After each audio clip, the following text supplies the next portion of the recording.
Hello, everyone. Welcome. I'm going to give you all a few minutes to get situated in the Zoom room here. Plenty of seats down in front. Don't be shy. And speaking of don't be shy, it would be wonderful if once you get logged on and you get your sound set up, you could introduce yourself in the chat. We would love to know who you are, what's your Yale connection, where are you zooming in from today? Special shout outs to all the people zooming in from the furthest distance away. So I'd love to know.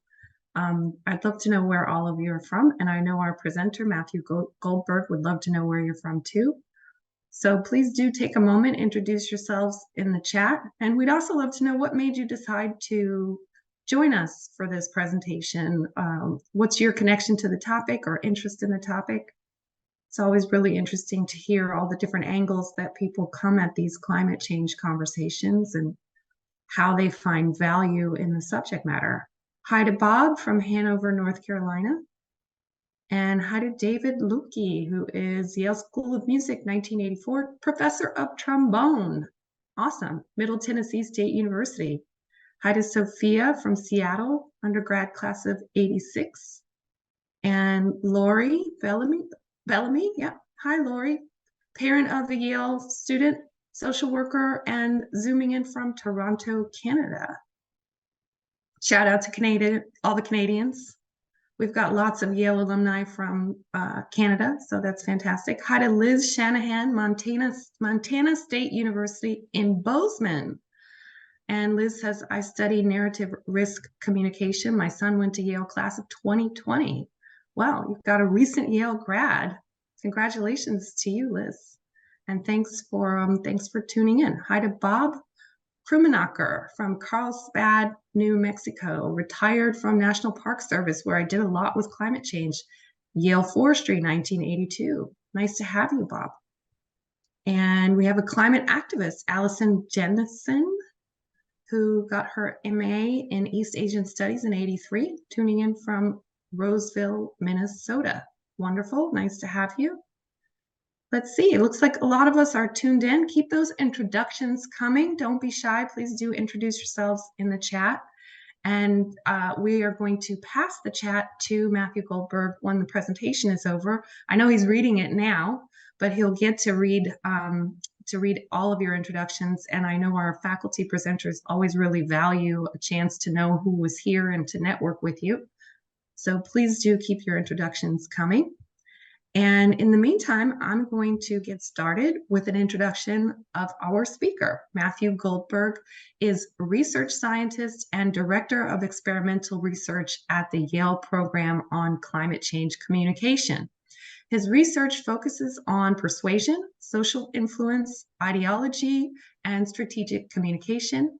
He applies insights from his research to build public understanding and motivation to address climate change and other urgent environmental, social, and political issues.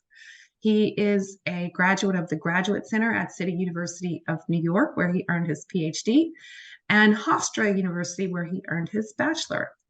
Welcome, Matthew. We're so thrilled to have you here. Thank you for representing Yale School of the Environment and Yale's program on climate change, both important organizations here at the university. And I will pass it to you to get us started with the presentation. Great, thank you so much. Let me go ahead and get my slides loaded up here.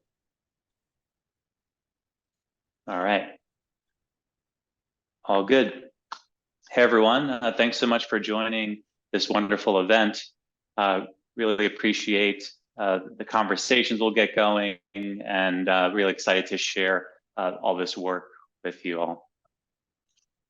So with this group that has joined us today, I don't think I need to spend too much time convincing you that climate change is an urgent and important issue.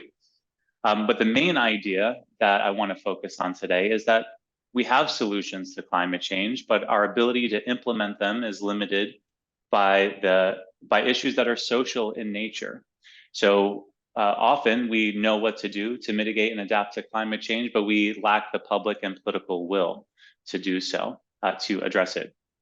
So this is the framework that I'll be focusing on that will basically be what drives this sort of work is that understanding that we must build public and political will in order to address this urgent issue. This presentation will have three main parts, and I'll just walk you through them real quick right here. The first is identifying intervention points. This is based on the idea that we have to make tough choices about where to spend our time and resources. We can't do everything all the time.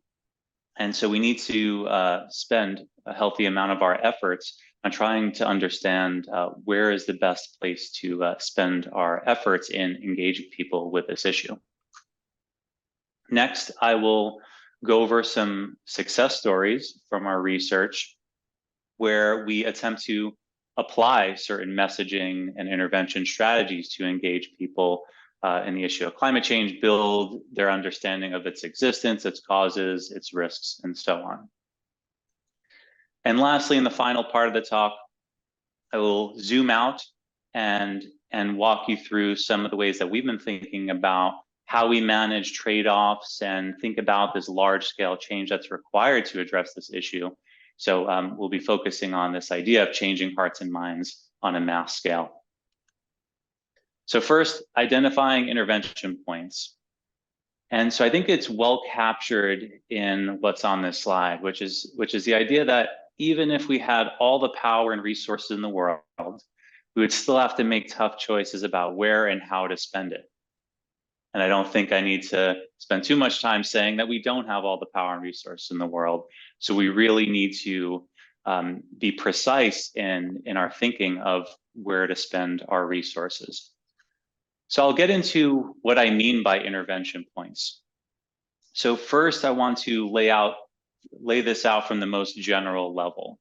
So this is based on our work showing that tracking public opinion can help us identify intervention points or gaps in where we can be spending our time, either through messaging and other sorts of engagement strategies. So based on this massive study that we did with a range of partners, looking at nearly 200 countries and territories and people's beliefs and understanding of climate change, looking at what people say they know about climate change.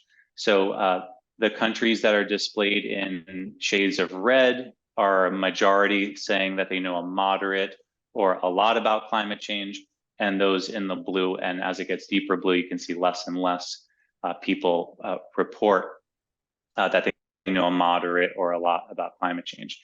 So we don't need to focus on any individual region at this point in the talk, but you can take in the level of variability. So climate change awareness and knowledge varies dramatically across countries. It also varies dramatically within countries. And this is important because often we get too caught up, especially for folks that are very engaged with this issue. We get caught up on the nitty-gritty components of this issue, but for many people across the world, they haven't even heard about climate change, or they've had very minimal exposure to the ideas that link all these different concepts together.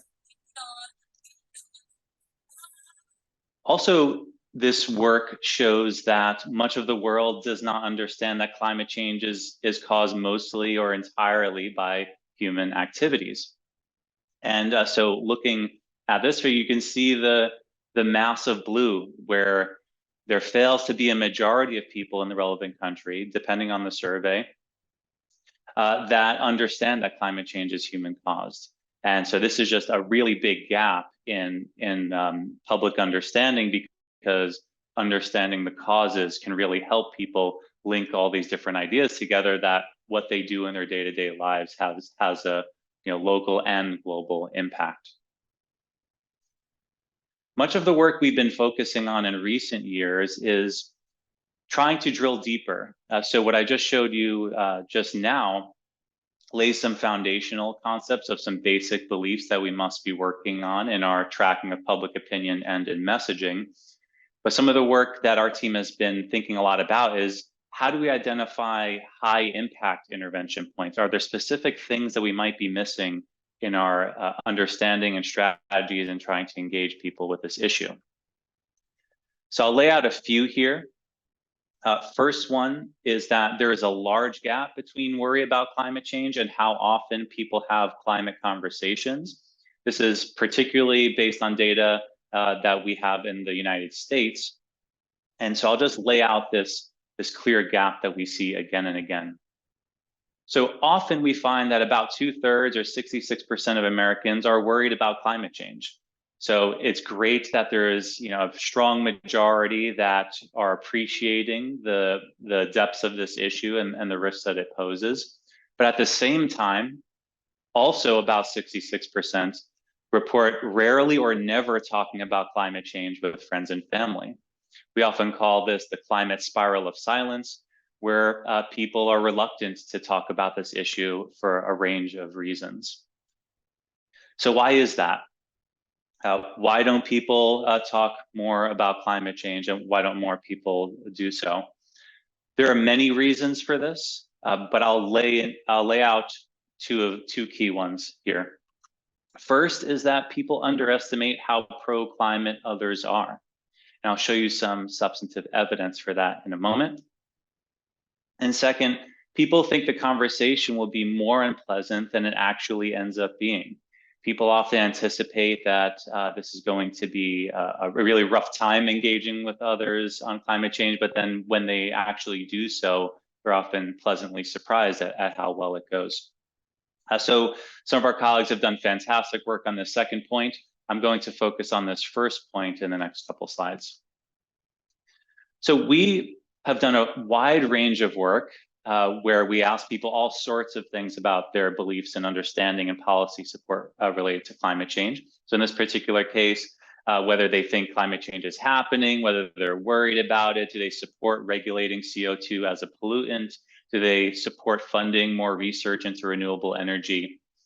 And so what I've shown here is this typical study where we attempt to understand misperceptions about climate change. In particular, misperceptions about what the norm is, what they think, what people think other people believe.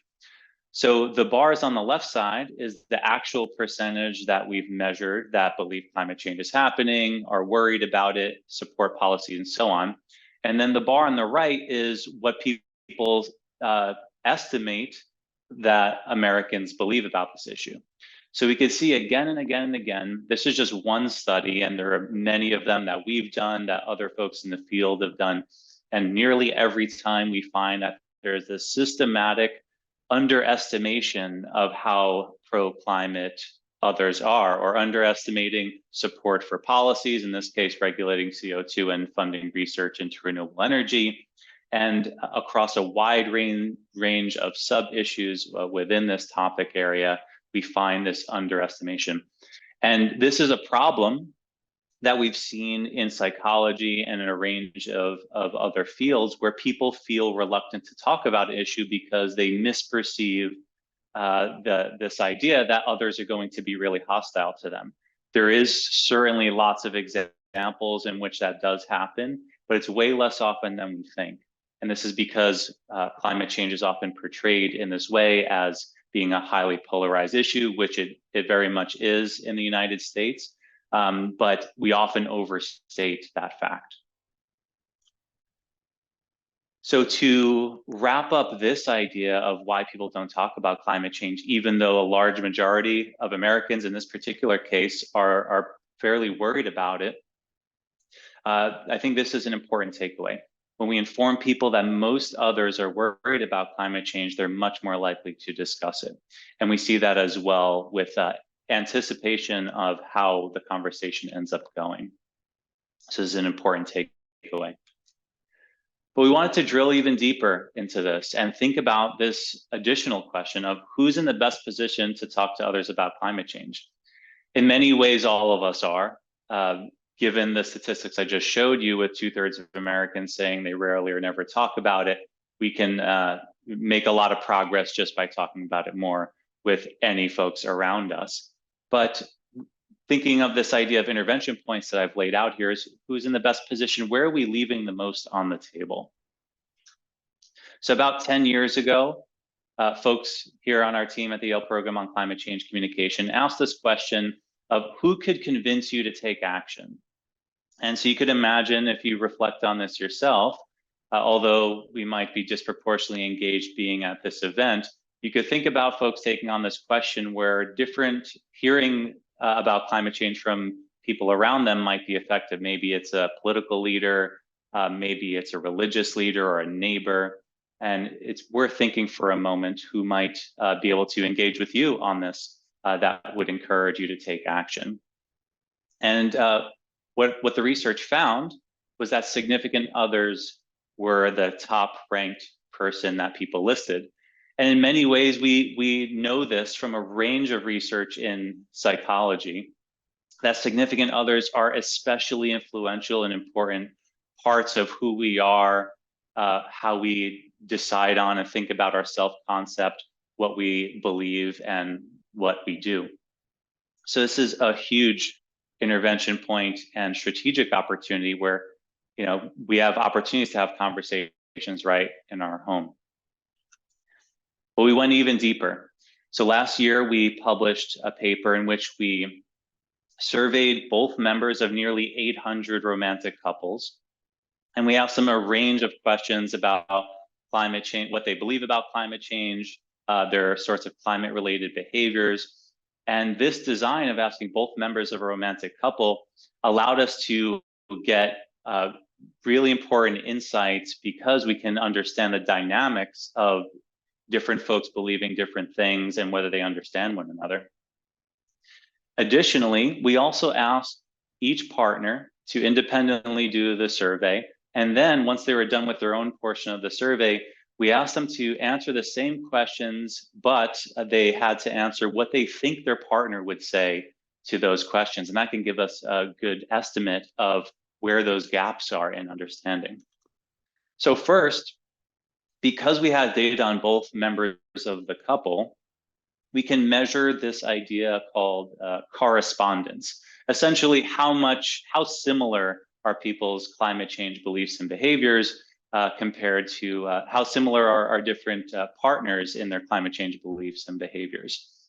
So it's worth reflecting on this for a second. What would you guess? I know when going into the study, I was thinking it's got to be pretty high, 60, 70, 80% overlap in this. So ranging from 0% to 100% overlap. And this often poses a challenge for even thinking about engaging with people on climate change, because we know that people choose to couple with others that are already very similar to them. So if we find that correspondence is extremely high, then you have two people that are worried about the issue or two people that are not so worried about the issue, and there's little room for engagement there. So this is an important study to undertake. And what we found was that correspondence was in the 30% range, so 31% for behavior, 38% for beliefs. So much higher than two random people drawn from the population, but also quite low. These are romantic partners, and usually you would expect this to be way higher. So there's this discernible gap between what partners believe. Even though they are quite similar, there's still a lot of room for engagement. But then we could also use people's perception of what they think their partner believes, because they did this estimation exercise where they filled out the survey again, but estimating what their partner believes. And then we could use that to predict what their partner actually put. And this gives us this idea, this helps us measure accuracy of whether your perception of your partner's beliefs actually matches what your partner actually reported on that issue. And so I will get away from the nitty-gritty details of the statistical models that underlie these numbers. But the main thing is to say, so these are our standardized coefficients from a multi-level model. I'll put that aside for a moment. And this is just to say that there was some level of accuracy. It's not that people have no idea what their partner believes, but they're also quite off.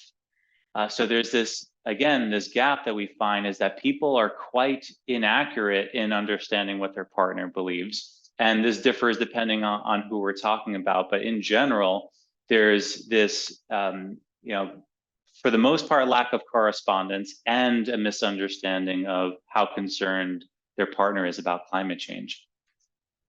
Why is that? One explanation that has a deep history in social psychology is this idea of assumed similarity. It's that we work with this idea that people probably believe what we believe. And this is likely much stronger in a romantic couple's context. And so again, we looked at how well people's own climate change beliefs and behavior predicted what they guessed their partner believed. And again, we found a fairly strong relationship. But again, don't want to get too much in parsing the specific numbers, but this is to say that part of that inaccuracy is that assumption that my partner believes as I do. So that's an important takeaway. And so to wrap up this section, one thing that I want you all to take away from this is that engaging with climate change starts at home. There are people all around us that we can be talking to about it, and we could be having really productive, meaningful conversations about the issue with people that we already interact with every day in our lives. Moving on to the second part of the talk, success stories. And the main point that I want to drive home here is that if we can change hearts and minds in the toughest circumstances, we can change hearts and minds much more in the best circumstances. So let me unpack that a little bit here. And I think the best demonstration of this is our study on the New Climate Voices campaign. So our program worked together with a range of incredible partners that helped execute this campaign. And the goal of this was to engage Republicans in the United States with the issue of climate change, build their understanding of its existence, its causes, worries about it, personal importance of the issue, perceptions of its risks, and so on. And this is underpinning this idea is the importance of this issue becoming bipartisan again. And that's super important because in order to make substantive progress on a mass scale that is required, we have to reach across the aisle. And so in preparation for the campaign, our team, together with our partners, developed these highly professional videos with the most persuasive messengers that we could find. And we fine-tuned them. Some of our partners did focus groups and made sure that it was resonating with the right people. And so what we ended up with is these three messengers. So on the top, we have Katharine Hayhoe, evangelical Christian and climate scientist. So is able to speak to her faith-based reasons for caring about climate change, but also leaning into her expertise. So an incredible messenger for this campaign. On the bottom left, we have General Ron Keyes, retired Air Force general, who's speaking about the national security implications of climate change and a range of other reasons for supporting renewable energy efforts. And on the bottom right, we have Bob Inglis, who's a former Republican congressman who speaks about how his conservative values drive him to care about climate change and that there are conservative-based solutions for this issue.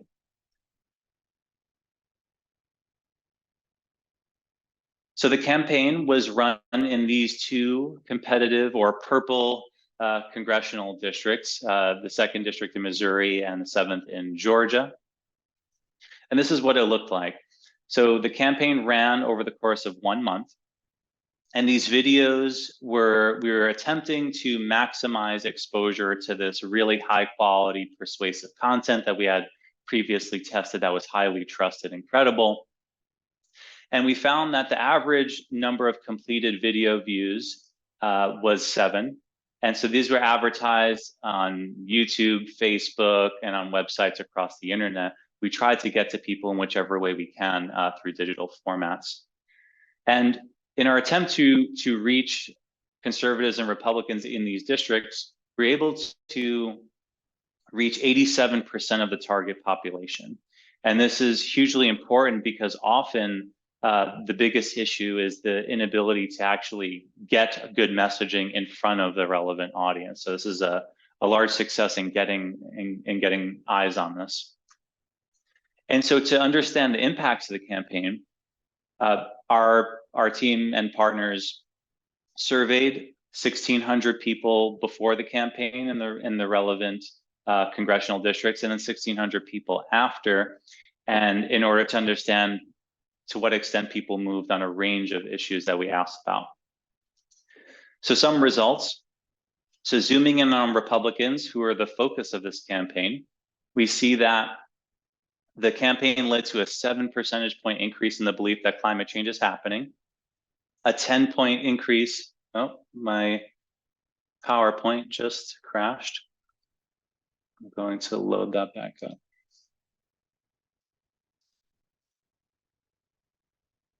One minute.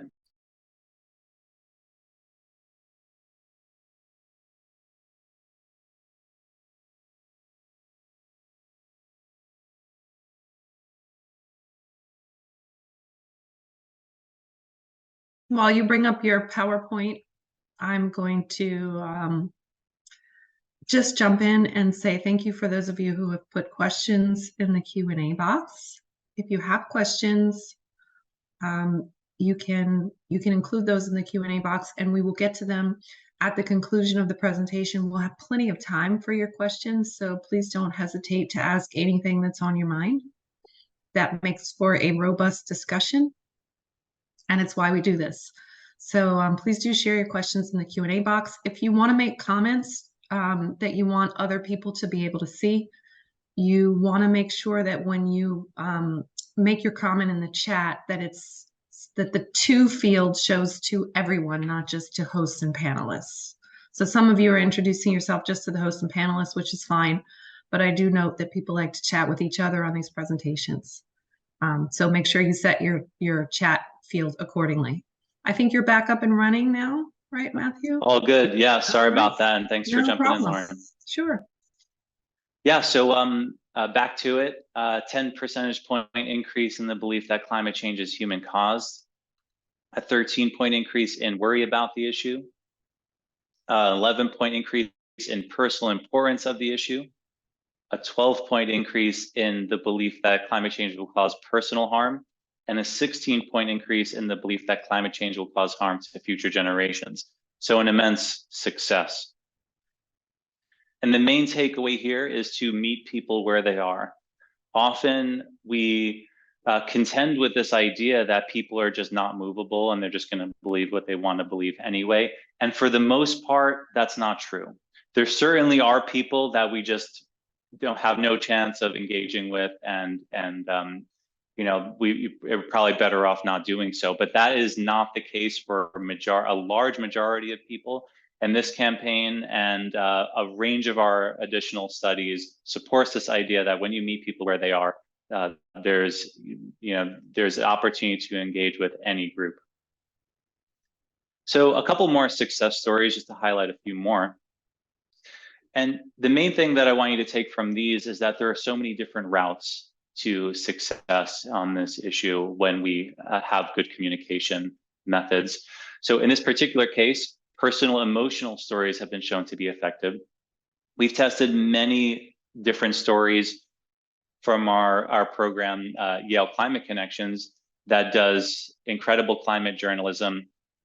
They publish a range of stories, particularly when it's centering the person's personal experience, and that's what makes them so compelling. In this particular case, we tested a story about Richard Mode, a hunter and fisherman who sees the impacts of climate change essentially in his backyard. When he goes fishing, he notices the impacts and expresses the profound sadness and sense of loss that he feels. So these personal emotional stories can really resonate with people and change hearts and minds. So when we've tested his story and examined whether people end up shifting in their climate change beliefs. So in multiple experiments, we found that when people listen to just this 90-second story, so among moderates and conservatives, that people increase their belief that climate change is happening, that it's caused by human activities. It increases people's worry about the issue and perceptions of risk, personal importance of the issue, and a range of other factors. So across the board, really engaging story. But that's not the only way to make progress here. So simple, clear messages can be really compelling. One that we found again and again that is really persuasive to people is the communication of the scientific consensus on climate change. So the fact that 97% or nowadays it's like 99 plus in recent studies, so tens of thousands of studies supporting this, so that climate scientists have concluded human-caused global warming is happening. So just that sentence, we've tested in a range of other ways in videos and in other sorts of formats, but overall, we find again and again that this moves people on climate change. So really compelling set of messages there. And then another one that we recently tested, this is just really straightforward, that saving money by switching to renewable energy and emphasizing those cost savings that will come with getting solar panels or other sorts of ways of getting renewable energy, and really move people to become more engaged with this issue.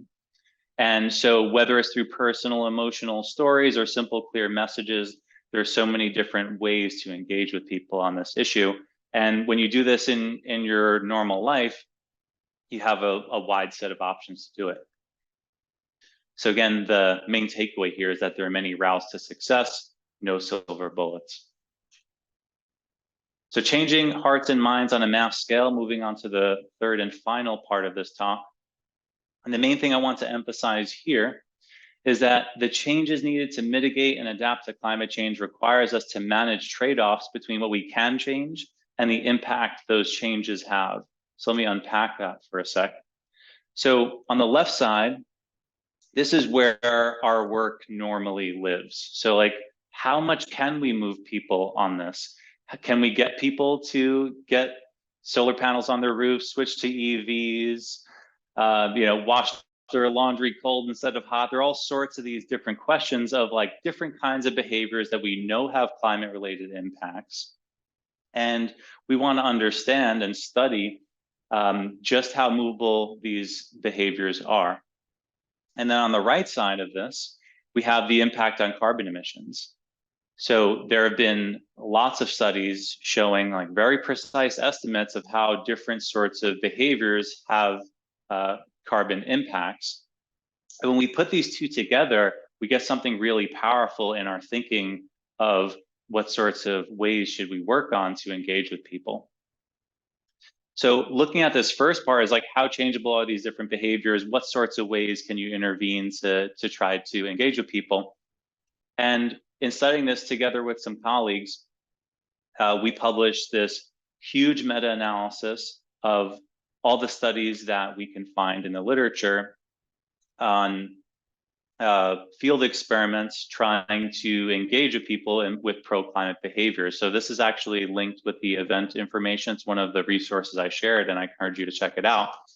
And so we found 430 field experiments. So just to clarify real quick, field experiments are those in which we examine a particular change of behavior or an effort to change a behavior or attitude or whatever the outcome is, but in the real world context that actually operates. So actually getting people to ride their bike instead of drive, or actually getting people to turn down the thermostat.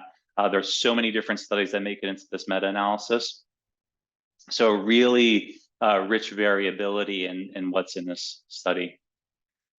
And so I'll avoid getting into the nitty-gritty on this, but I think some of the high-level findings are important to focus on here.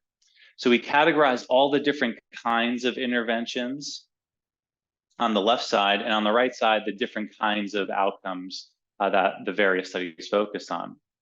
So on the left side, the intervention, social norms, those that emphasize either social pressure or what other people in one's community or jurisdiction believe, or how they're behaving, that sort of stuff. Financial incentives are relatively straightforward. So, incentivizing people to save energy is one good example. Feedback is another tactic that is often used on like, here's how much energy you're using for, heat or air conditioning or whatever it is. Commitment, this has been popular in the studies over the last few decades, and understanding like whether people making a goal or making a public commitment ends up making them stick to it a bit better. education, just plain information, conveying of facts and statistics, appeals, trying to appeal to someone's identity or place where they are, their group. And outcomes, these range very widely. But the main thing I want to focus on here is that, so first, we found that social norms and financial incentives have the largest effects. And there's good reason to believe why this would be the case. Again and again, in studies, we found that social norms are really important, and you can even draw on your own life to think about this stuff. I don't know about you all, but the main reason why I mow my lawn is because I'm worried about what my neighbors will think.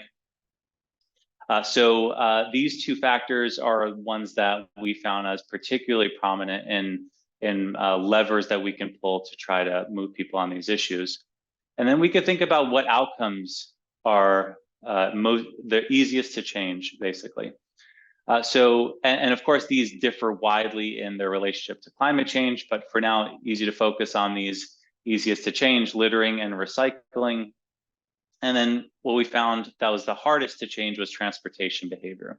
And that makes sense. Again, like thinking about biking instead of driving or taking public transit, that's a relatively high effort behavior relative to turning the lights off when you leave the room, that sort of thing. And so how does this come together to help us make strategic decisions and understand like what our intervention points are when it comes to building public and political will to address climate change and just change pro-climate behaviors? So back to this equation of how changeable the behavior is and impact on carbon emissions, we're working towards understanding how these things fit together. So just pulling from the results I just showed, we saw that is much easier to influence people to recycle than to change their transportation behavior. And that makes sense. But we could see the reverse is true when it comes to impact on carbon emissions. So the car you drive or biking instead of driving, that sort of thing, much larger climate impact than recycling versus not recycling would be. So even though it is much harder to change people's transportation behavior, the carbon impact is so large that it's still worth trying to engage with people on this because of its really huge impacts. So this framework is helping us build towards how we make decisions and trade-offs for, again, thinking about our limited time and resources. We can't do everything all of the time, so we have to pick and choose. And this way of thinking about it helps us understand where our efforts are most needed. So putting all this together, reviewing intervention points is, to summarize, find where our efforts are needed most. So a couple of things to reiterate there. Many people around the world almost never hear about climate change or haven't heard about it at all, or they lack a basic understanding of its existence and causes. Second, even people who are worried about the issue rarely or never discuss it with others, and that's something we need to change. And then lastly, on the intervention points part, the best place to start having climate conversations is with loved ones. Reviewing success stories, we test and iterate on a wide range of messages, and I showed you a few really successful ones of the bunch. And then the main takeaway there is that people in general are persuadable on this. You can engage people, even those we least expect. Again, there will be people that you can't move, but for the most part, we shouldn't assume that any conversation about climate change isn't going to move others. If anything, I'd assume the reverse. Next piece on success stories, there are many routes to successfully engaging with people. There's no silver bullet. So whether it's through, a personal connection, personal experience with an issue, with extreme weather events, they're increasingly common. So that's an important way to engage with people. Then there are other ways that are highly influential, even if it's just saving money on your electricity bill, that also can work in the right circumstances. And finally, changing hearts and minds on a mass scale. This helps us, what I've laid out here helps us manage trade-offs to deliver maximum impact. Again, we have limited time and resources, so that forces us to manage trade-offs. And it also forced us to focus on high impact behaviors, even if they're very hard to change. So wonderful sharing all this research with you all. I want to thank our incredible team at the Yale Program on Climate Change Communication and at Yale Climate Connections. There are also many people that are not pictured here. There are many, many collaborators and partners that are just incredible, and none of this would be possible without them. Also, our students are doing an increasing share of this work, and it's amazing to learn from them. And finally, our funders. Again, this certainly wouldn't be possible without them. And then thank you to all of you.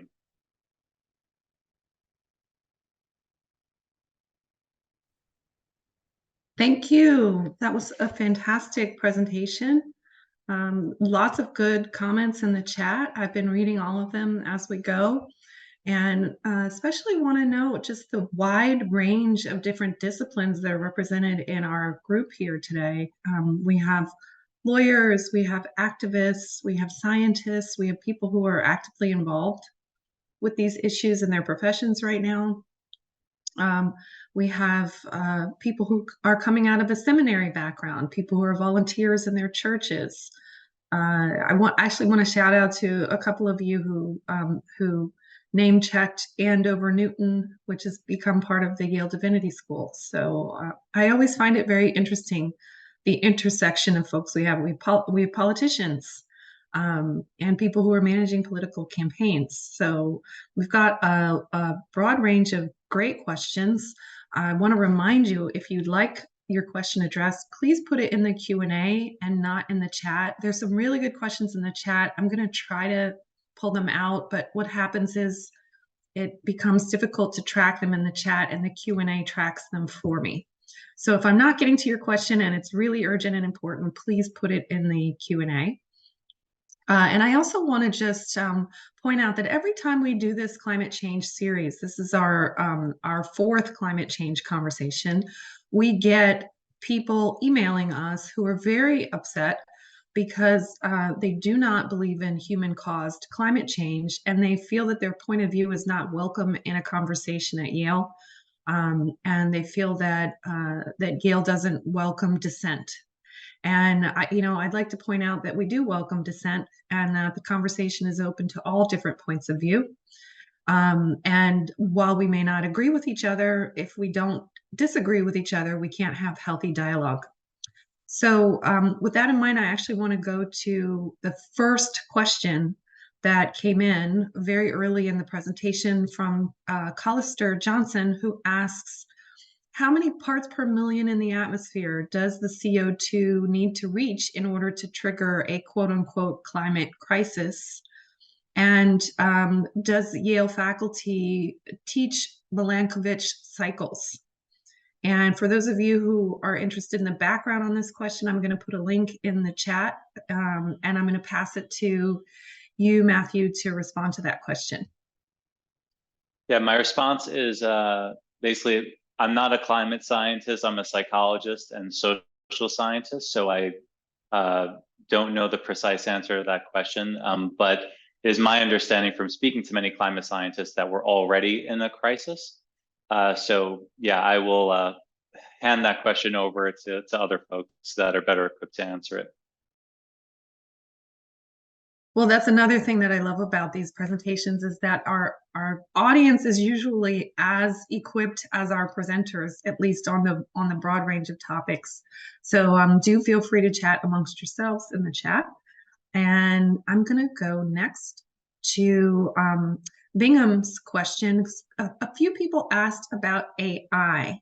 And so Bingham, I'm going to get to the AI questions together. So Bingham asked if AI can be useful in developing a strategy for communications to change the hearts and minds of people regarding climate change.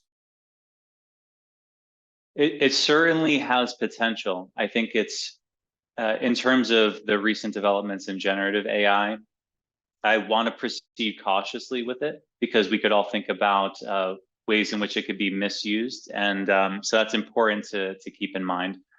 We have been doing some work in our understanding of how well AI can predict what people believe about climate change, and we've been thinking up ideas for trying to understand, could it help build capacity to help people talk about climate change? You could think about the chatbot atmosphere that the recent products have created, where you can build your own abilities to talk about this issue, because that is one thing that people report as a reason that they don't talk about climate change. They feel like they don't know enough, they don't have enough expertise, and they don't know how they would respond to certain questions. So in that sense, it can be really useful. Again, I think there's certainly a lot of vulnerabilities for bad actors to be using it, and I'm sure they already are. So I proceed with caution there, although it's also really exciting and interesting. Yeah, and another point that Bingham made was using AI to evaluate data. So, for example, on one of your slides, you showed data from 2 congressional districts, and he mentioned, using AI to evaluate data from a wider range of districts. And I think, to your point, it's still so early, and there's so much that can be evaluated differently just in terms of how to use AI, that especially on the communication topic, where it's just the tip of the iceberg in discovering this stuff. Yeah. Mm-hmm. Okay, so a lot of people are asking questions about how they can communicate about climate change. So Sophia says, bringing up the topic of climate change is the easy part, but what to say about, other than general statements about it's bad or that it's caused by humans, is the hard part. The topic feels overwhelming. So what specifically kinds of things can we say when we raise these conversations? Yeah, so I think drawing on your own experience, or even vicarious experience through loved ones and friends and people in your community, that becomes really difficult to dismiss, right? Like I showed some of the personal stories. If you're talking about your home or your community being severely damaged by a storm that we know was, essentially impossible without climate change, that's a way in. There are all sorts of these different ways in. So whatever is personal to you is a great place to start. And then of course, know who you're speaking to. When I'm speaking to my mom versus my neighbor versus friends, I might have different ways to engage with them. So whether it's a religious appeal or focusing on the health impacts of wildfires. And so there are all sorts of different ways to get into it. So I draw on what's most meaningful to you, what's part of your personal experience, and just connecting more on a human level rather than going right to specific facts. Well, I want to use Janine's question as a follow-up to that. Let's say you've done that part and you figured out how to have conversations about it. Janine asks, how do you create a sense of urgency in terms of acting personally, for people when you're talking to them? How do you make them feel that there's a real sense of urgency around acting? Is difficult because a sense of urgency is usually not something we could sustain, like in terms of like every day you're feeling this rush, like an emergency where you need to act quickly. So in many ways, I like to separate this from just like worry about the issue versus like actively, acting like it's an emergency. So like you can build that as part of conversation or all sorts of messaging strategies. But then the sense of worry is something that you can worry about more than one thing. So this is something that came up as COVID was starting to grow as an issue, is that, oh, we're going to forget about climate change. And in many ways, it's differences in attention rather than worry. So where attention goes is really important. That doesn't mean that people don't care about climate change because they now care about COVID. So you have these issues that it's important to not conflate the two. And I think a big part of it is also building up our identity and sense of community around this issue. It's not just like there's the best message that we can imagine that's going to do the trick. It's a long sustained process, and we're playing the long game. So one thing that we've been focusing a lot on over this past few years is the durability of messaging effects. So usually we find people are quite movable on a range of these issues of, convincing people about the risks and harms about climate change or the benefits of renewable energy. And we find that people are movable, and then about half the effect goes away in a couple of weeks, and then it tapers off a little bit, but a lot of it still lasts. And then now where we're headed is trying to understand, what sort of like critical amount of information does it take? So you're probably not going to get someone from A to B in one conversation, but it's a little bit of a nudge. And then it's an ongoing conversation that happens over a longer period of time. And, but by the time, a couple of years has passed and you've consistently engaged, people can move a really sizable amount. Well, I'm glad that you made that last point, because one of the comments that Tim Wood has made in the chat is maintaining that sense of urgency for the long term, talking about decades, is really what's necessary. And there's a real potential for people to grow callous and start to tune out. And Tim asked what your thoughts were about how to handle that. I think you've kind of made some of those points. But I guess I would complicate the question a little bit by saying, is there sort of research on the strategies you've suggested and how they do sort of begin a conversation and keep people engaged, what the potential is over a 10-year period for people to become sort of disenchanted or callous or frustrated, and how does data like that measure into your development of strategies? So in our survey research, we've tracked things like the belief that like it's just too late to do anything about this. And there is some small group of at least the American population that does believe that. But for the most part, the people that are suffering from climate anxiety are taking action. They are really worried about this issue. They don't think it's too late. They think that the actions that there are actions we must take. So I think it's important to know that that's mostly not the case, but that doesn't mean that we should rest now. There has not been research, to my knowledge, on tracking the extent to which within individuals and how they change. We've done it on a short scale, and we are growing that over time. But that's where we have a critical need for that research of like, how does someone go from not caring about this issue to like, they're really on the ball with this? And for the most part, we have not seen research that has tracked that at a really precise level. On a population level, we have seen that where the growth of the group that we would call the alarmed has grown significantly over the past 5 years or a little bit more than that. And so we're doing a lot of research now on like who's changing and in what ways, why is that?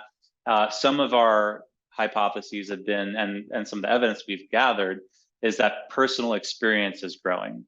So unfortunately, like that's becoming increasingly common and more severe. And that is likely a big part of this.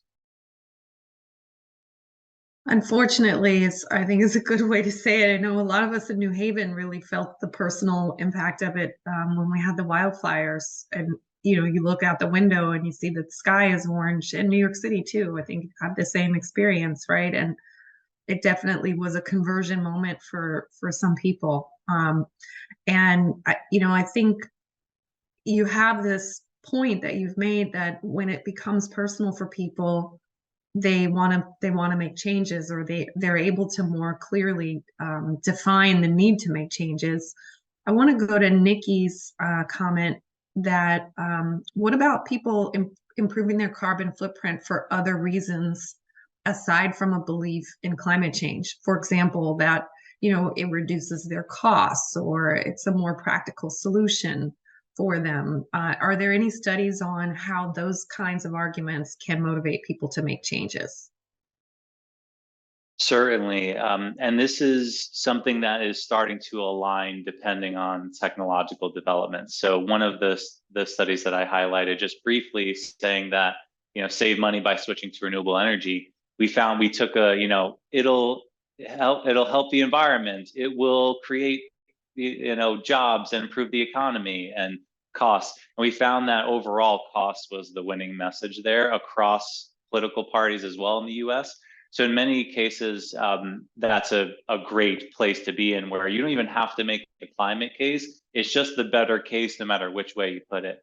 And that's increasingly becoming the case with all sorts of other technological innovation. So with electric vehicles getting more and more capable, it's just becoming the case where it's going to make sense no matter what you do to get an EV. For many people, it's still out of reach because they don't own a home or they don't have a place to charge it. There are all sorts of barriers still, but ideally want to be in a position where you just don't even have to make a climate case. It's a great one to have if you think it'll resonate, but hopefully you have many different routes, including the climate route, to make a case there. Okay, really good point. I want to move to Robert asks about healthcare workers as messengers for climate change conversations. And we had a great presentation yesterday where we talked about climate change epidemiology and the health impacts of it. So anyone who missed that, I encourage you to visit our climate change conversations page. After the series is over next week, all of these conversations are recorded and will be posted, along with the presenter slides will be available for you to download. Matt, I think you've actually given us some reading resources as well that are going to be available on the website afterwards. So going to Robert's question, he says the climate change has largely been framed as a problem for polar bears, ice sheets, and distant populations. And, we were just speaking about that in terms of personalizing it. And he points to the evidence that climate change impacts our health now. And what do you think about the fact that by and large, health has not been linked to the climate in the media? So, for example, yesterday, we learned that not just extreme heat events, but the variability in heat versus cold events contribute to a number of deaths each year in the US. And there isn't a lot of messaging about that in the news media. And Robert also says this is the first year that health has been brought to COP28. And maybe one of the reasons why respondents to your survey didn't list their physician as a persuasive messenger about climate is because they don't really understand that connection. And Robert wants to make the point that physicians and nurses can be effective climate messengers. And I wonder if you have any comments to make on that point as well. Yeah, I would fully agree with that. And our friends and colleagues at George Mason University, who we partner with on our flagship study, Climate Change in the American Mind, they do some incredible work on this, particular in climate change and health. I encourage you to check it out. And yeah, a lot of the time when we ask about like who's most trusted on a range of issues, and a lot of the time people do say their doctor, especially when it comes to issues like health, right? Like that's a case where it's an easy win. So we have a few points there of like, what do people think? But then you also have are healthcare professionals willing to talk about this? And again, over the years, it has been less the case than it is now, where people are getting a better understanding of the connection between climate change and health. And then also, again, unfortunately, because of personal experience, especially wildfire smoke, there are all sorts of these things that have happened that have just made it a very clear conversation that needs to be had. An increase in all sorts of respiratory issues because of events like that. And that's just one thing.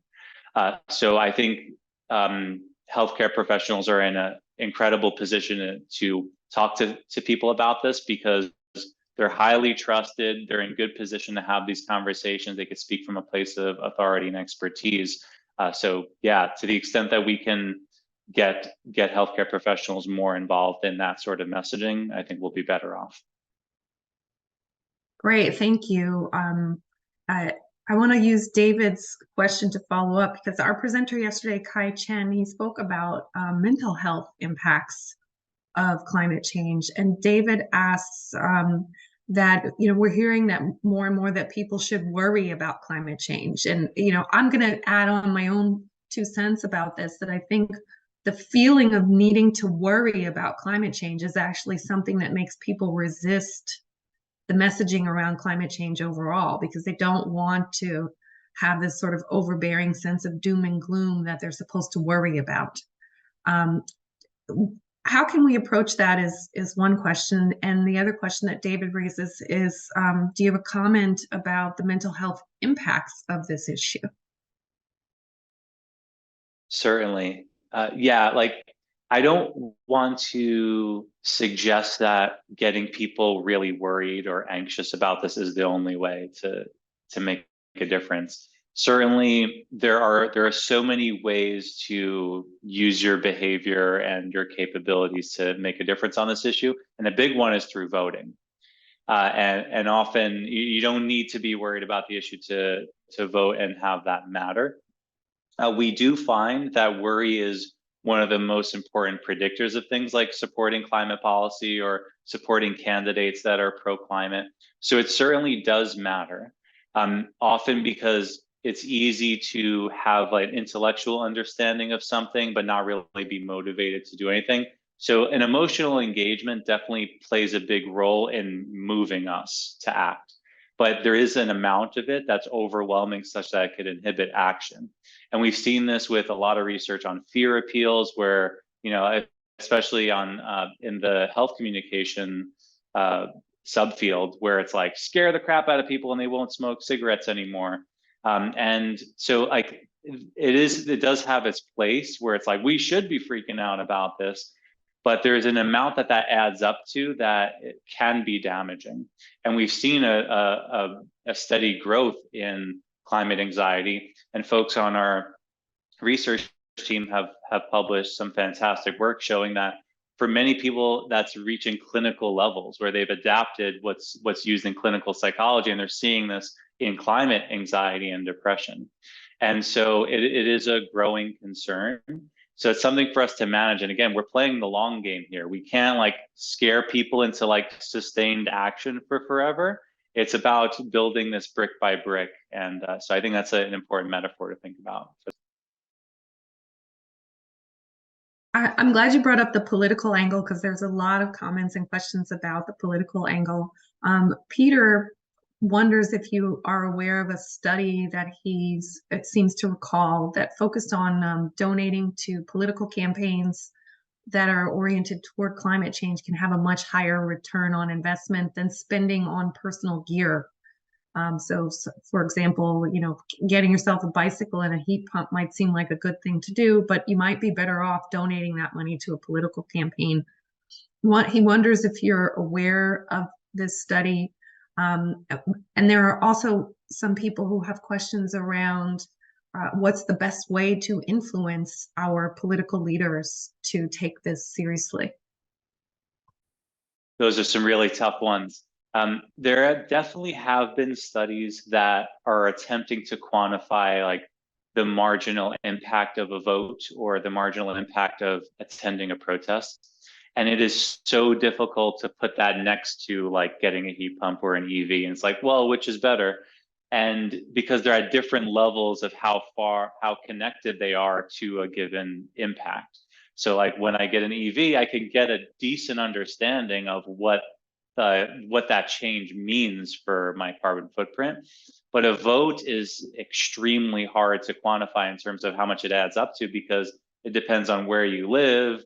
Is your district gerrymandered? There's like all sorts of different things that play into it. We do know it's really important, but it's really apples and oranges to compare it. So I'd say it's a both and way to think about it.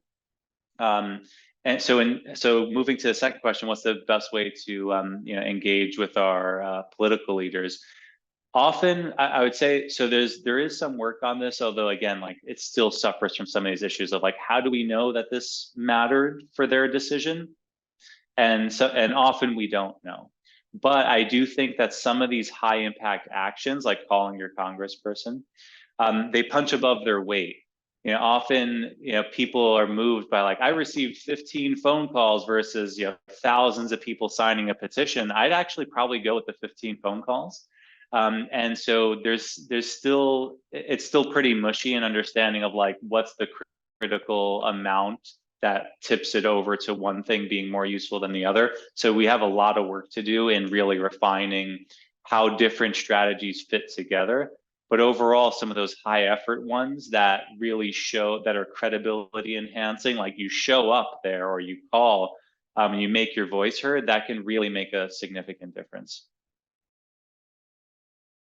All right, well, still on the political topic, we have a message from Tim Glidden, who is Yale School of Forestry and Environmental Science, class of 77. It's based in Maine. And Tim is managing a state Senate campaign next year in a purple district and says, I'm a Democrat who needs to reach Gen X and Gen Z without sounding like a grandparent. What kind of suggestions do you have? And now I think this is an interesting question because I find in general in our programs that we draw in a lot of folks who are, who graduated in the 60s, 70s, and 80s, who are either retired, semi-retired, or at the point in their careers where they have time to donate their time. And yet they may feel challenged around social media. They may feel challenged around speaking to a younger generation and really engaging in ways that are influential. So I'm sort of broadening Tim's question out to say, if you feel that you are in the grandparent category, or that you feel that you're not in touch with what a Gen Z or younger would want to hear, how do you get yourself over that hurdle? What resources should you use? Yeah, absolutely. So I'll put aside, winning or losing any specific campaign. I'll keep it nonpartisan in this context. But yeah, I'd say like there's certainly a lot to say for practice, right? Like speak to lots of people of that generation, and you could gain a much better understanding of that, where it only takes a certain number of conversations to really get a feel for this. And a big part of it is listening, hearing their concerns, because often they're very different from your concerns because you have a different timeline for things. And again, like just drawing the parallel to just early research on like getting people to quit smoking, a lot of them were like telling teens that they're going to have negative health impacts, and they're like, I'm a teen, I'm doing fine. But then when they focused on like your teeth being yellow or your breath smelling, then it's like quite effective because that speaks to things they're worried about. So that's the big thing, is just understanding who you're talking to, and that could be through diving into resources, reading books, websites, and beyond, but also just like having those in-person conversations where you could really get a good feel for this. So I don't know if there's any shortcut around that, but I'd say listening and having those deep conversations can go a long way. Well, and I want to point to another comment that came in on about social media, and really speaking on the fact that there's some research that this person quoted that suggests that social media messaging is not so much influential in changing minds or educating people, but it's more sort of a confirmation bias. It reinforces the things that people already believe and perhaps even deepens them. And that really creates challenges when you consider the amount of misinformation or absolute false information that's on social media, and also the generational ways in which different groups of people communicate through social media. So the question is whether or not what is the Yale program on climate change's sort of stance on using social media in climate change communication, and what some of the effective ways of doing that are. Yeah, social media is an incredible tool, both for good use and by bad actors. So it really depends on who you're talking about. Our program, we have a wonderful digital program that focuses on this, of like taking the research and making sure that it's effectively used. So it certainly has its place and can be immensely powerful. Is that the only way to engage people? Of course not. There are different levels to depth, even within a social media environment. So like if you're messaging and you're looking at impressions, let's say, like if you're scrolling right past it, probably unlikely to move people. But there are, videos and influencers and all sorts of things that people really pay close attention to, and they consume this information often. Given how large the reach is, it's something that we can't ignore. We need to get ahead of trends on this. So hugely important. but we can't act like social media is the only information going around. We need to focus on other routes to it, particularly in-person engagement. There's been some incredible efforts to do deep canvassing, knocking on doors, having conversations, listening to people, and speaking about their own concerns. So there are all sorts of different ways that these different pieces can fit together. And it's also important to think about that certain people are only reachable by certain ways. So if you send me a piece of mail, it might be more or less likely to get to me than an email or knocking on doors or an advertisement on social media. But none of them are perfect. So we have to take advantage of all the tools that we have at our disposal in order to engage with people. Wonderful. All right. Still, we've got 24 unanswered questions in the Q&A. So still a lot of really interesting questions coming in. Let's see where we're gonna go next. I'm gonna throw this one at you. Let's see how you want to respond to it. A few questions speaking to the idea that there's a lot of money behind lobbyists and influencers to political leadership that sort of pushes them in one direction or the other, and those directions may not be in support of a climate agenda. And so, Bob asks a very salient question: any insight as to how we encourage elected officials to lead, especially when they're dependent upon a third party's support? And, I guess I would sort of nuance that by saying you've given a lot of good suggestions already in terms of sort of local citizen actions that people can take, and maybe pointing them toward some resources of organizations you're aware of that are great for citizens to get involved with. And also Yale has some certificate programs as well that I think really position people to be stronger activists in their community. So it's a good opportunity to name check those as well.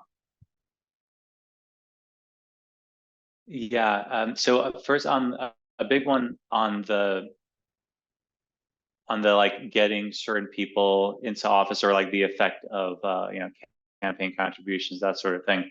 We actually did publish a study on this in 2020, looking at whether it's more of like an influence or investment sort of thing. So influence meaning like they get contributions, they vote more against environmental issues. And an investment is more like you find who your friends are and hope and try to get them elected. And when we looked at 14 election cycles, and we found almost always it was more investment than influence. So it's rare that they're like changing minds with campaign contributions, but rather people get rewarded for being anti-environment. So if you're aligned with a funder that's trying to do that, they're trying to get you into office and get their friends elected, sort of thing.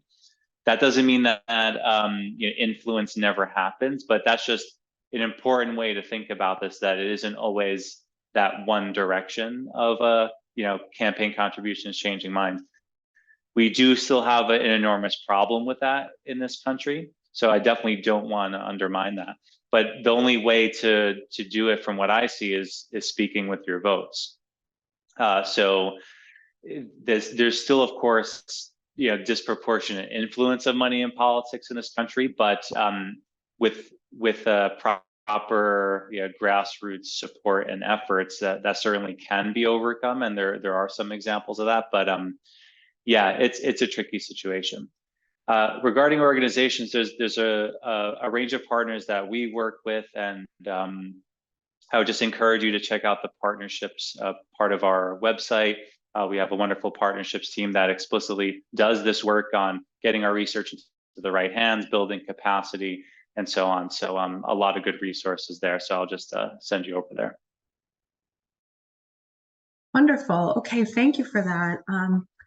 Really interesting conversation going on in the chat about the expansion of Tweed Airport and comments on that back and forth. So thank you all for having interesting conversation with each other on that, and Yale as well. And I think this is Gabriella brings up Yale and air pollution.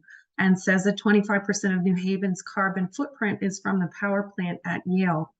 How can we have better conversations about ensuring that Yale becomes a more sustainable institution? And Gabriella may not be aware, and others may not be aware of Yale's carbon neutral plan. So I think this is also a good opportunity to speak about that. Certainly. None of this stuff is going to happen very easily. So we need to keep the pressure on, make sure that we're accountable to the goals we set. And so the Tweed Airport expansion, I definitely feel that because it's made certain short flights way more convenient for me, and also is not inconveniencing my life because I don't live right there. But for the people that do live right there, it is a huge issue. And as you'll see, if you go there, as you get closer and closer, you'll see the lawn signs. And so it's a genuinely difficult problem to resolve there, because you can't make any of these moves without it affecting the local community. So I think the way to resolve some of these things are just like really big projects, like developing mass transit and other ways, such that getting around without a significant carbon footprint is just the easier route to take. Often we're not there, depends on where you're going. So it is really context dependent, but again, you could speak with your words and actions depending on who has the power to do something about it. But often it's worth trying and getting organized.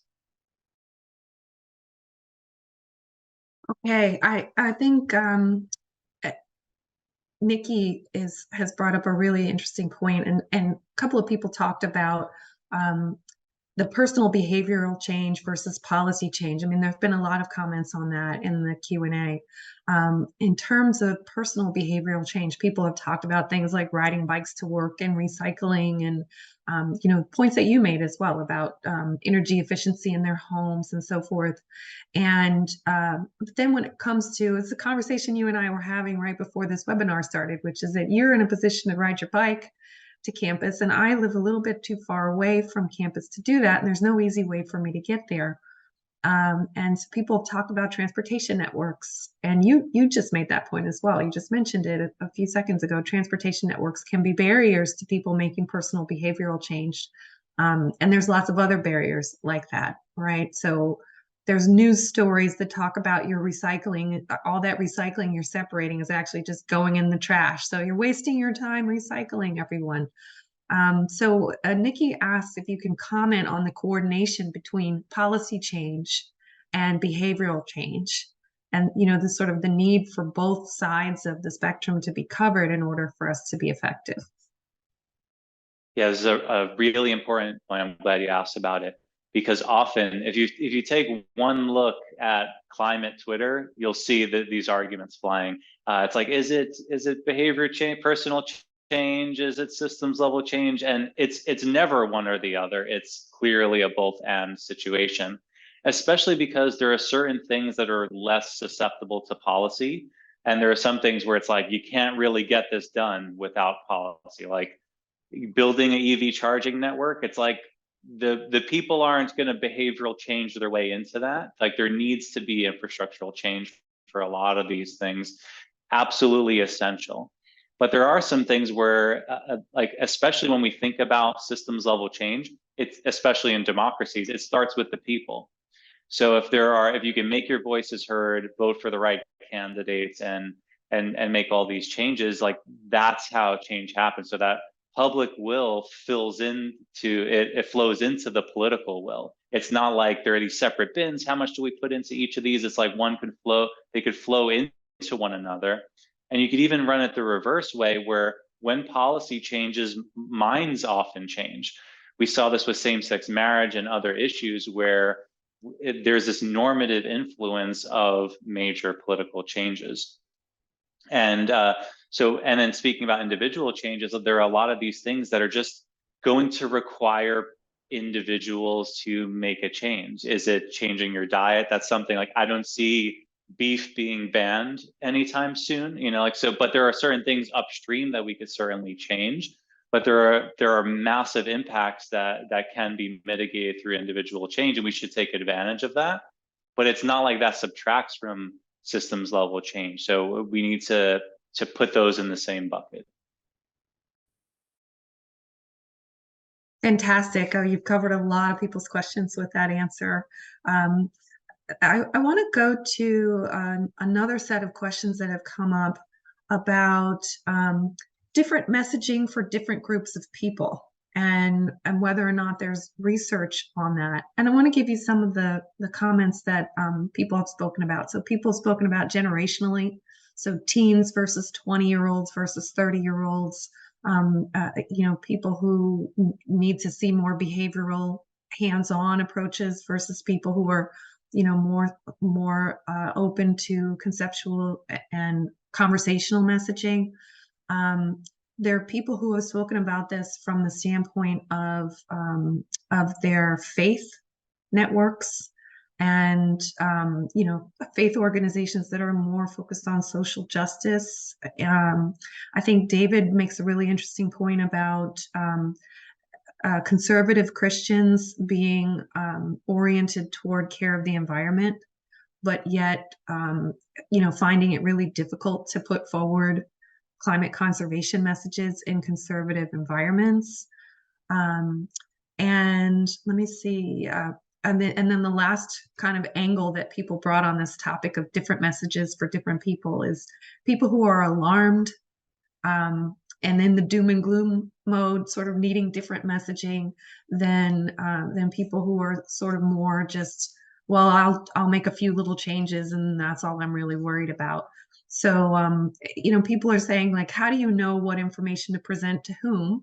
And is there data and research on the kinds of messaging that goes over well with the kinds of different groups that are out there that need to hear this?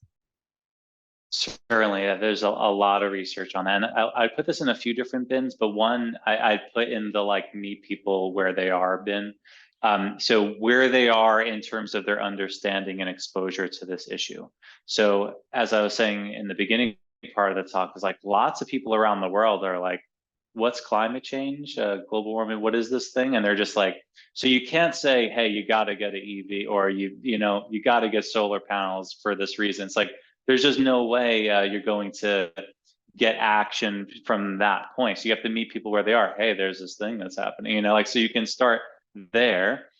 But then there are people that are like, I know it's happening. It's unclear what the causes are. What am I contributing to it? And then you start there. But then there are lots of people that are like, this is really worrisome. It's super important to me. What can I do? And then that's about getting them to do things that are higher impact and not fussing about recycling as much as they fuss about how they heat and cool their home or other things that are high impact. So that's really important. And our Global Warming 6 Americas framework is really great for this. People range from alarmed as like the most worried and engaged with the issue all the way through dismissive. They're hostile and they think climate change is a hoax. That's mostly happens in the US. It's a little bit elsewhere. But for the most part, that's like a US public opinion thing. But we've been applying that around the world now, where we've done other segmentation analyses looking at distinct audiences in different publics. And it's really a great framework to think about, like, who am I talking to here? And that can give you an idea of where to focus on. I put that separately from like tailoring messages based on what you know about an audience. And there I've mostly found that the evidence is mixed depending on what thing you're talking about. So certain cues are more powerful than others. So like identity ones are quite powerful. So you could say an identical message from a Republican or versus a Democrat, and like same party messengers do tend to be more effective. But it's highly context dependent. And in general, I'd go back to the point I was making during the talk, is that there are many different paths in. So if you have a good idea of who you're talking to, that can really narrow things quite well for like what you should even be focusing on. And I think that's a good way to think about this. All right, really robust conversation about this. Two things that I think, and then we're in our wrapping up point, but two things that I think are really interesting. You just referenced a slide that you showed early in your presentation where you showed that picture of all of the countries in the world, and it was kind of a heat map of where people are more and less aware of climate change. It was really interesting to see, the U.S. sort of on par with most of Africa when it comes to, awareness of human or sense of that climate change is human caused. And then there were just a couple of anomaly places. One was I couldn't quite see the country because I couldn't enlarge the map on my screen, but it was somewhere in Southeast Africa on the continent there. It was one of the countries there.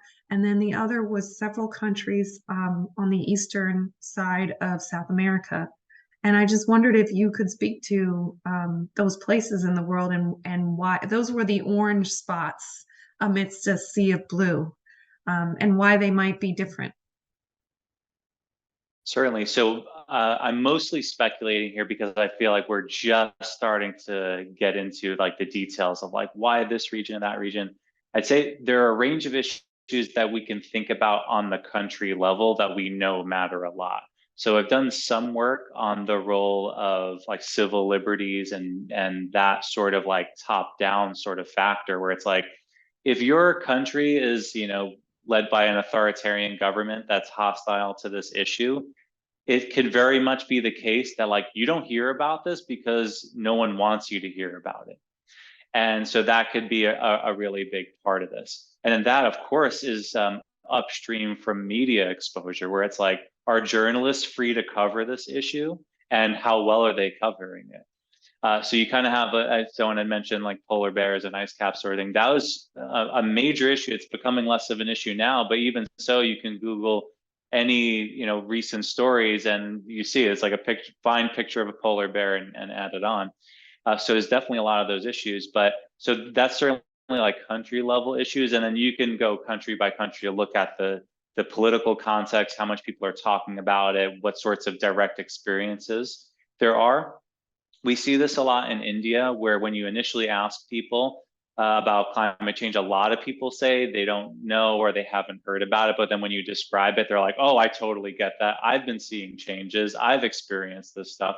And so a lot of the time, people don't understand it in name, but they could put the pieces together as soon as you give them a little bit of context.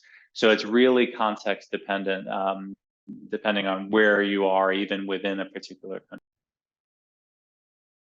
That's very interesting. Well, we'll look forward to hearing more about your research on that as it develops. Um, there's someone who has asked, and I think this will probably be our last question. If there are other comparable social problems, like, social political problems, health problems, we saw this actually a lot with the pandemic, where we learned that there's a formula as to how you communicate with people about pandemics, and that research existed and that's been laid out for us. And if we follow the formula, people get the messaging.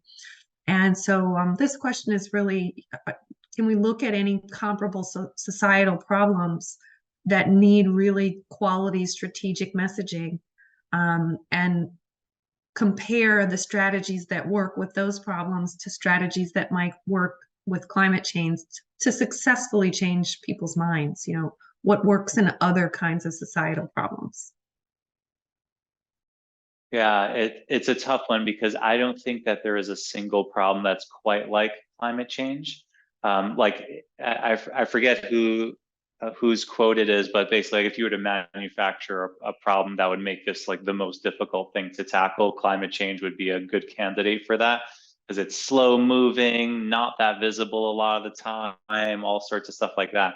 So that makes it extremely difficult problem to tackle. But there are parallels. Like we've seen this with COVID and vaccination issues, where there are all sorts of parallels with like what sorts of like perceived threat do you have? We see these things again and again, where almost always, regardless of the issue, we see that people think that they're less at risk than everyone else. You could ask about cancer, smoking, all sorts of these different issues, and again, we see this like egocentric bias. So that's difficult to break, and there are lessons we've taken from other issues that are important there. But climate change is a really special issue because there are so many of these systems level components that need to fit in order for people to really like have a coherent like mental model for how it works. But certainly we've learned so much from other issues. It's just I think we gain a lot from focusing on climate change specifically. And I could speak to that quite a bit because my background in social psychology, I didn't always focus on climate change. But the through line is like how people resist messaging that goes against what they currently believe. And there are lots of parallels there that we've been able to leverage for this specific issue. So it is quite unique in many respects. Well, thank you. We're just coming up to 5:30 and we've had quite a robust conversation here. I want to thank all of you all who've tuned in. I want to shout out to all of you who have given some really detailed and interesting surveys of the work you're doing and how this information helped you. A couple of people have said specifically, Matt, that they're taking away things they learned today and they're going to be implementing them tomorrow in the work that they're doing in their communities and organizations. So job well done for the Yale program on climate change communication. I also want to remind everyone that this Thursdays today is part of a program that started on Monday and runs through next Tuesday. So we have another presentation tomorrow and we have 2 more presentations next week. And I hope you will please tune in to those. And I hope you will also avail yourselves of the resources available through the Yale School of the Environment. There are certificate courses where you all can get more training and they are open to everyone to apply. And so I encourage you to do that. And please feel free to send us an email at Yale Alumni Academy if we can help guide you to any important resources available for you at the university. Matt, I will give you the last word here and just say thank you so much. And any point you would like to end on. Just thank you all so much. Really inspiring to hear all these detailed questions and all the work that you're doing that I'm seeing in the chat and Q&A. So thanks so much for attending. It was so wonderful to hear your questions and to engage with you all. All right, we will see you all at the next climate change conversation. Bye-bye, everyone.